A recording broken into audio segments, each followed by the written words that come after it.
ಆತ್ಮೀಯ H16 news ಅರ್ಥಾತ್ ಹೇ ಸೀತಾರಾಮಗೆ ಸ್ವಾಗತ. ನಾನು ನಿಮ್ಮವ MI ಅಥವಾ ಮಲ್ಲಪ್ಪ ಜೋತಾವಾರ್. ಆದ್ಮೇಲೆ ಈಗ ತಾವು ದಿನ ಸುದ್ದಿಗಳನ್ನು ಅದರ ಜೊತೆಗೆ ವಿಶೇಷತೆಗಳನ್ನ ನೋಡ್ತಾ ಹೋಗಿ ವಿಶೇಷ ಈ ಮೊದಲನೇ ಸುದ್ದಿಯನ್ನು ನೋಡಿ.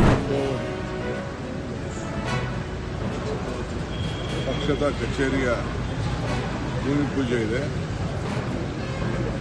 ಬಹುಶಃ ಮಾರ್ಚ್ನಲ್ಲಿ 100 ಕಚೇರಿಗಳಿಗೆ ಭೂಮಿ ಪೂಜೆ ಮಾಡಲಿಕ್ಕೆ ನಿರ್ದೇಶನ ಕೊಡ್ತಾ ಇದ್ದೀವಿ. ACC ಅವರು ಡೇಟು ಬಿಡಲಿ ನಾನಂತೂ ರೆಡಿ ಮಾಡಿಕೊಂಡು ಪ್ರಾರಂಭ ಮಾಡ್ತೀನಿ. ACC ಅವ್ರನ್ನ ನಾನು ಡೇಟ್ ಕೇಳ್ತೀನಿ. ಒಟ್ಟೊಳಗೆ 10ನೇ ತಾರೀಕು ಮಾರ್ಚು ಒಂದು 6 ವರ್ಷ ಆಗ್ತದೆ. ಅದರ ಮೊದಲದಲ್ಲಿ ಎಲ್ಲ ಪೂಜೆಗಳನ್ನ ಬಿಲ್ಡಿಂಗ್ಗಳನ್ನ ಪ್ರಾರಂಭ ಮಾಡ್ತಾರೆ. ಇವತ್ತಿನ ಶಂಕುಸ್ಥಾಪನೆಗೆ ಇದು ಯಾರು ಮುಸ್ಲಿಂ ಅವ್ರನ್ನ ಇನ್ವೈಟ್ ಮಾಡಿಲ್ಲ ಅಂತೇಳಿ ಇಶ್ಯೂಸ್ ಎಲ್ಲ ಆಗಿತ್ತು. ಇವತ್ತಿನ ಇನ್ವಿಟೇಷನ್ ಅಲ್ಲಿ ಶಿಲಾನ್ಯಾಸ ಇನ್ವಿಟೇಷನ್ ದಕ್ಷಿಣ ಕನ್ನಡ ಜಿಲ್ಲೆಯಲ್ಲಿ ಅದಕ್ಕೂ ಇದಕ್ಕೆ ಅಂದರೆ ಕಾಂಗ್ರೆಸ್ ಜಾತಿ ಮೇಲೆ ಕಾಂಗ್ರೆಸ್ ಮಾಡ್ತಾರೆ, ನೀತಿ ಮೇಲೆ ಕಾಂಗ್ರೆಸ್ ಮಾಡ್ತಾರೆ. We don't do Congress on caste, we do on ideology. ಯಾರು ಹೇಳಿದ್ದು? ನಾವು ಎಲ್ಲ ಜಾತಿನೂ ಬೇಕು, ನಮಗೆ ಎಲ್ಲ ಧರ್ಮನೂ ಬೇಕು. ಜಾತಿ ಮೇಲೆ ನಾವು ರಾಜಕಾರಣ ಮಾಡೋದಿಲ್ಲ, ಧರ್ಮದ ಮೇಲೆ ರಾಜಕಾರಣ ಮಾಡೋದಿಲ್ಲ.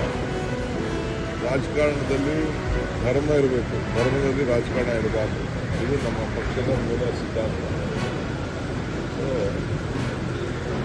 ಅಲ್ಲ ಸುಮ್ಮನೆ ಆಗದೆ ಹೋದವರು ಏನೋ ಒಂದು ಅಸೂಯಾಗಿರ್ತದಲ್ಲ, ನಾನು ಕಾಂಗ್ರೆಸ್ ಕಚೇರಿ ಕಟ್ಟಕ್ಕಾಗಲ್ಲ, ಕಟ್ಟಲಿ, ಕಾಂಗ್ರೆಸ್ ಕಚೇರಿ ಕಟ್ಟಲಿ, ಯಾರಾದ್ರೂ ಕಟ್ಟೋರೆಲ್ಲ ಮಾತಾಡೋದು.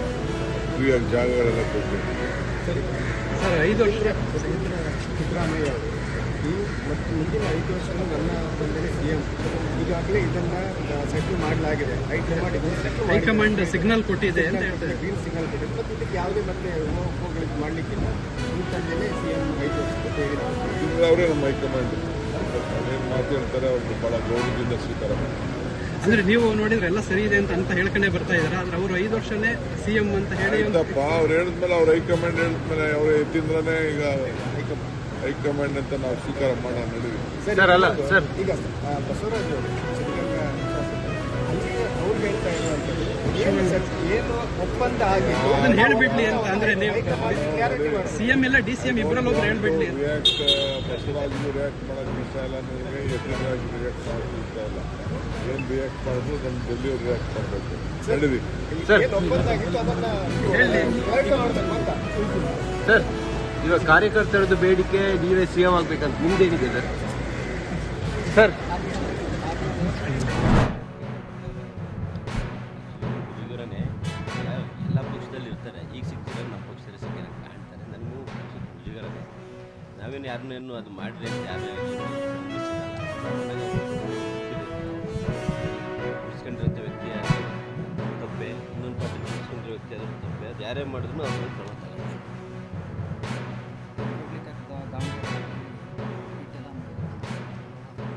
ಅವೆಲ್ಲ ಟ್ವೀಟ್ ಮಾಡೋದು ಅಂತಲ್ಲ. ಆಯ್ತಪ್ಪ, ಇವರೇ ಮಾಡಿದ್ರು, ಮೊನ್ನೆ ಮಾಡಿದ್ದಾರೆ. ಅವ್ರು ಸುಮಾರು ಇವ್ರ ಅಧಿಕಾರದಲ್ಲಿ ಅವ್ರ ಜೊತೆ ಹೊಂದಾಣಿಕೆ ಮಾಡಿ ಇವ್ರು ಏನಾದ್ರು ತಿಂದಿರ್ಬೇಕಲ್ಲ. ಇವ್ರು ಯಾಕೆ ಹಿಡಿಲಿಲ್ಲ, ಅವಾಗ ಹಿಡಿಸ್ತಿಲ್ಲ. ನಾವು ನಮ್ಮ ಸರ್ಕಾರ ಇದ್ದು ನಮ್ಮ ಪಕ್ಷದ ಕಾರ್ಯಕರ್ತರು ಅನ್ನೋದಾಗಿದೆ ನಾವು ರಕ್ಷಣೆ ಮಾಡ್ಬೋದಿತ್ತು. ನಾವು ಯಾರನ್ನೂ ರಕ್ಷಣೆ ಮಾಡೋ ಇದಿರಲಿಲ್ಲ. ಯಾರೇ ತಪ್ಪು ಮಾಡೋದು ತಪ್ಪು ಅನ್ನೋದನ್ನು ನಾವೆಲ್ಲರೂ ಸಮಾನವಾಗಿ ತಗೊಳ್ತೀವಿ ಅನ್ನೋದಕ್ಕೂ ಇದೊಂದು ಸಾಕ್ಷಿ. ಅವ್ರು BJP ಸರ್ಕಾರ ನಾವು 2 ವರ್ಷ ಆಗಿದೆ, ಅದರಿಂದ ಅವರೇ ಇರ್ತಾರೆ. ಮತ್ತು ಅವಾಗ ಯಾಕೆ ಕ್ರಮ ತಗೊಳ್ಳಿಲ್ಲ? ಅವರುಗಳೇ ಮೊನ್ನೆ ಹುಟ್ಟಿಲ್ವ ಅಂತ ಮಾಧ್ಯಮದಲ್ಲಿ ನೋಡಿ ಸುಮಾರು ವರ್ಷದಿಂದ ಮಾಡ್ಕೊಂಡ್ಬಿಟ್ಟಿದ್ದಾರೆ. ಅದು ಮಾಹಿತಿನ ನಾನು ನೋಡಿದೆ. ಹಂಗೆ ಅವಾಗ ಯಾಕೆ ಅಂದರೆ ಇವರು ಅವ್ರ ಜೊತೆ ಹೊಂದಾಣಿಕೆ ಮಾಡಿದ್ರು ಅಂದರೆ ಇವರಲ್ಲಿ ಭಾಗಿಯಾಗಿದ್ದಾರೆ, ಇವ್ರನ್ನ ತನಿಖೆ ಮಾಡಬೇಕು ಅನ್ನೋದು ನಾನು ಒತ್ತಾಯ. ಪೊಲೀಸರು ಕೊಲ್ಪಟ್ಟಿ ಎಲ್ಲ ಹಿಡಿದು ತಪ್ಪೇ. ನಾನು ಹೇಳೋದ್ನಲ್ರಿ, ಯಾರು ಮಾಡೋದು ತಪ್ಪೇ. ಶಿಸ್ತಿನ ವಿರುದ್ಧ ಯಾರೇ ಹೋದ್ರು ಕ್ರಮ ತಗೊಳ್ಳಿ. ನಾನೇ ಮಾಡೋದು ಸರಿ, ನೀವೇ ಮಾಡೋದು ಸರಿ, ಇನ್ನೊಬ್ರು ಪಕ್ಷ ಪಕ್ಷ ಏನು ಯಾವುದೂ ಇಂಥದ್ದು ಹೇಳ್ಕೊಡೋದಿಲ್ಲ.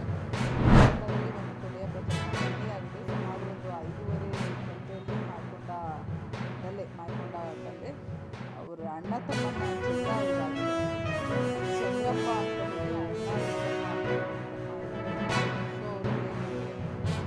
ಚಂದ್ರಪ್ಪ ನಿಲ್ಲಪ್ಪ ಅವ್ರ ತಂದೆ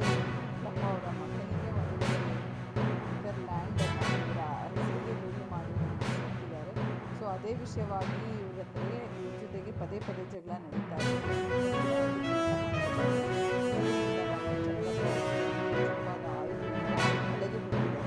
ಅದಾದ ತಕ್ಷಣ ಇಮಿಡಿಯೇಟ್ ಆಗಿ ಮಾಡ್ಕೊಂಡ ಸರ್ಕಾರಿ ಹಾಸ್ಪಿಟಲ್ಗೆ ಸೇರಿಸಿದ್ದಾರೆ. ಅಲ್ಲಿಂದ ಇಲ್ಲಿ ನಮ್ಮ ಸಿಟಿ ಹಾಸ್ಪಿಟಲ್ಗೆ ಕೂಡ ಕರ್ಕೊಂಡು ಬಂದಿದ್ದಾರೆ. ಬಟ್ ಅಲ್ಲಿಗೆ ಬರೋಷ್ಟರಲ್ಲೇ ಆಗಲೇ ಅವರು ಮೃತರಾಗಿರ್ತಾರೆ. ಈಗಾಗಲೇ ಅವರ ಮಗ ಕೊಟ್ಟಂತಹ ಆಧಾರದಲ್ಲಿ FIR ಅನ್ನು ದಾಖಲು ಮಾಡಿ ಆರೋಪಿಯಾದಂತಹ ಚಂದ್ರಪ್ಪ ಅವ್ರನ್ನ ಕೂಡ ಅರೆಸ್ಟ್ ಮಾಡಿದ್ದಾರೆ. ಅವರು ಏನು ಹೇಳ್ತಾರೆ, ಇವಾಗ FIR ಅಲ್ಲಿ ಇದ್ದಿದ್ದು ನಾವು ಅಲ್ಲಿ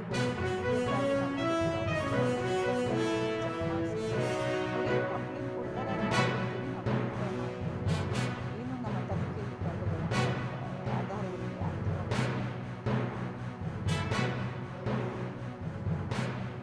ಇನ್ನು ತನಿಖೆ ಮಾಡೋಣ, ತನಿಖೆಯಲ್ಲಿ ಅಳವಡಿಸ್ಕೊಡ್ತೀವಿ, ಸಿಕ್ಕಿದ್ರೆ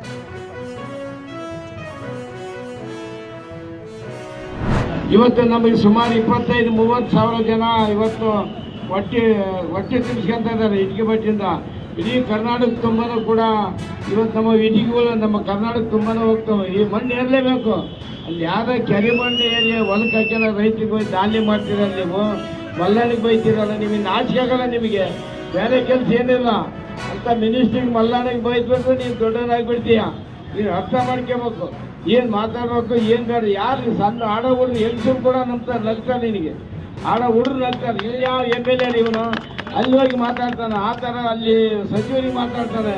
ಇದು ನಾಚಿಕೆ ಮಾನ ಮೊದಲು ಐತಿಲ್ಲ ಅಂತಂದು ಸಣ್ಣ ಹುಡುಗ ಸಮೇತ ಬೈದಾಡ್ತಾರೆ. ಅಂತ ಆಡ ಹುಡುಗ ಕೆಲಸ ಮಾಡ್ಕೊಳಕ್ಕೆ ಹೋಗಬೇಡ. ಅದು ಬಿಡು, ಹರಿಯ ತಾಲೂಕಿಗೆ ಬರ್ರಿ, ಕೆಲಸ ಮಾಡು. ನಾನು 5 ವರ್ಷ ಶಾಸಕನಾಗಿದ್ದೆ. ಎಲ್ಲ ನಮ್ಮ BJP ಸರ್ಕಾರ ಇತ್ತು. ಎಲ್ಲರ ಮನೆ ಬಾಗಿಲಿಗೆ ಹೋಗಿ ಕೈ ಮುಗಿದು ನಾವು ಗ್ರಾಂಟ್ ತಗೊಂಬಂದೆ. 635-33 ಕೋಟಿ ನಾನು ದುಡ್ಡು ತಗೊಂಬಂದು ನಮ್ಮ ತಾಲೂಕಿಗೆ ಕೆಲಸ ಮಾಡಿ. ನೀ ಎಷ್ಟು ಕೋಟಿ ತಂದು ಮಾಡಿ ಊರಿಗೆ ತಗೊಂತ ಎಷ್ಟು ಕೆಲಸ ಮಾಡಿದೀಯಾ? ಒಂದು ಕೆಲಸನೂ ಕೂಡ ನೀವು ಉದ್ಘಾಟನೆ ಮಾಡೋಕ್ಕಾಗಿಲ್ಲ. ಒಂದು ಮನೆಯೂ ಕೂಡ ಮುಖ್ಯಮಂತ್ರಿಗಾಗಲಿ ಸಚಿವರಿಗಾಗಲಿ ಯಾರಿಗೂ ಕೂಡ ಒಂದು ಮನವಿ ಕೊಟ್ಟಿಲ್ಲ. ಇರೋ ಸಚಿವರಿಗೆ ಎಲ್ಲರಿಗೂ ನೀವು ಬೈಕಂತ ಹೋದ್ರೆ ನಿನಗೆ ಯಾವ ದುಡ್ಡು ಕೊಡ್ತಾರೆ? ನಿನಗೆ ಯಾವ ಸಚಿವರು ದುಡ್ಡು ಕೊಡ್ತಾರೆ? ನಮ್ಮ ಸತೀಶ್ ಜಾರಕಿಹೊಳಿ ಅವರು ಗುದ್ಲಿ ಪೂಜೆ ಮಾಡಿದ್ರು. ಬಾ ಅಂದರೆ ಬಂದಿಲ್ಲ. ಅವ್ರಿಂದ ಹಕ್ಕುಚ್ಯುತಿ ಮಂಡನೆ ಮಾಡಕ್ಕೆ ಅವರು ಸುಮಾರು 12-13 ಕೋಟಿ ರೂಪಾಯಿ ರೊಕ್ಕ ಕೊಟ್ಟಾರ ಅಂತ ಕ್ಷೇತ್ರ ಅಭಿವೃದ್ಧಿಗೆ. ಅದನ್ನ ಬಿಟ್ಟು ನೀನು ಅವರು ನಾವು ಹೋಗಿಲ್ಲ ಅಂತಂದು ಹೇಳಿ ಅವ್ರಿಗೆ ಕೂಡ ಹಕ್ಕುಚ್ಯುತಿ ಮಂಡನೆ ಮಾಡಕ್ಕೆ ಹೋಗ್ತೀಯ. ನೀನು ಮನುಷ್ಯತ್ವ ಆಯ್ತಾ? ನೀನು ಏನು ಮಾಡೋದು? ನೀನು ರಾಜಕೀಯ ಮಾಡ್ತಿದೀಯಾ? ಇದೆಲ್ಲ ಓಟ್ ಹಾಕಿದ್ದಾರೆ, ಅದು ಬಿಡ್ರಿ. ನಿಮಗೆ ನಾಚಿಕೆ ಆಗಲ್ಲ. ಸಾವನ್ನಾದಂಥ ಮನೆಗಳಾಗಿ ತಾವೆಲ್ಲ ಇಲ್ಲಿವರೆಗೆ ಸುದ್ದಿಗಳನ್ನು ನೋಡಿದಿರಿ, ಜೊತೆಗೆ ವಿಶೇಷ ಘಟನೆಗಳನ್ನು ಸಹ ನೋಡಿದಿರಿ. ಅದು ನಿಮ್ಗೇನು ಅನ್ನಿಸ್ತು? ನಿಮಗೆ ಲೈಕ್ ಮಾಡಿರಿ, ಶೇರ್ ಮಾಡಿರಿ, ಕಾಮೆಂಟ್ ಮಾಡಿರಿ, ಜೊತೆಗೆ ಸಬ್ಸ್ಕ್ರೈಬ್ ನಿಲ್ಲಿಸ್ಬೇಡ್ರಿ. H16 ನ್ಯೂಸ್ ಅರ್ಥಾತ್ ಸಿದ್ದರಾಮಯ್ಯ ಸತ್ಯದ ಕೈಗನ್ನಡಿ ವಂದನೆಗಳು.